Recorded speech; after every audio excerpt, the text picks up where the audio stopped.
There's no doubt about it. Whether you're talking bike messengers downtown, fixies on Cap Hill, commuters on the Burt Gilman, or cycling aficionados on Lake Washington, Seattle is a bike town.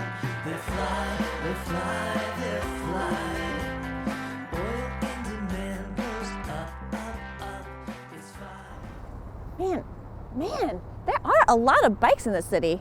I don't own a bike. That's really sad. Do you know how to ride a bike? Yeah, I know how to ride a bike. Yeah. Actually, I even know where some of the coolest bikes in the entire city are. Yeah, I bet they're at MOHAI. Yeah, they're at MOHAI. Well, you know what? I'm gonna go check out those cool vintage bikes. Wait. You can stay here. No, I'll take these guys with me. Hey, yeah. come on. Hi guys, I'm Helen Divyak. I'm Peter Peter Nelson. This is your MOHAI Minute. Let's go check out some cool vintage bikes. Come on, Helen. See you, Peter.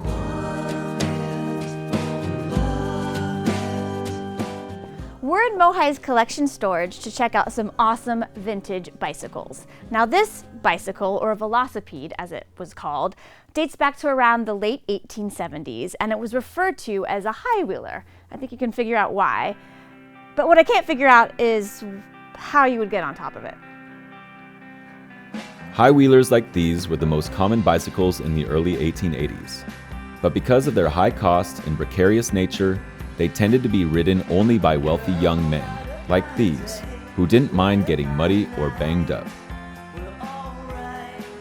We should keep in mind that, at the time these high-wheeler bicycles made their way to Seattle, the city had few roads, and those that did exist were muddy, pockmarked, and very steep. Going out for a Sunday spin in the old days was far more dangerous than it is today. By the mid-1880s, a new kind of bicycle, the aptly named safety bicycle, was growing in popularity. Now, safety bicycles are closer in resemblance to the bikes we know today, with two evenly sized wheels. Plus, they had a newly invented rubber air-filled tire, which provided for a much smoother ride than the wooden or iron wheels of the past. Though advances in bicycle engineering made bike riding much more accessible to most, Seattle's unpaved roads remained rough and difficult to navigate. As a result, a group of local bicycle enthusiasts formed the Queen City Cycle Club, shown here at their second annual run from Seattle to Kent in 1896.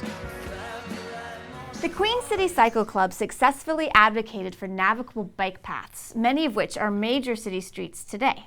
And we are in MOHAI's research library, where we have found this bike path map from 1900s. And take a look. You can see that these bike paths even predate the canals.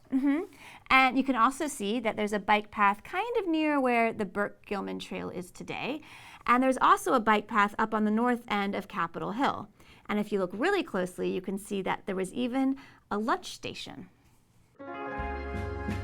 The Lake Washington Bike Path Lunchroom offered cyclists a pleasant place to stop for some refreshments in the then thickly wooded area of North Capitol Hill, probably near where Interlaken Park is today.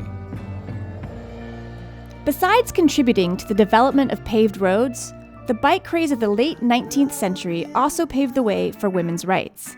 In 1896, legendary suffragist Susan B. Anthony famously declared that the bicycle has done more for the emancipation of women than anything else in the world. What she meant was that bicycles, like this one, that were made especially for women and their long skirts, provided women with a freedom of movement that had been previously unknown to them.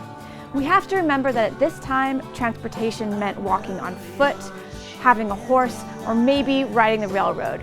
Options that were comparatively slow and cost money, something that women didn't always have access to.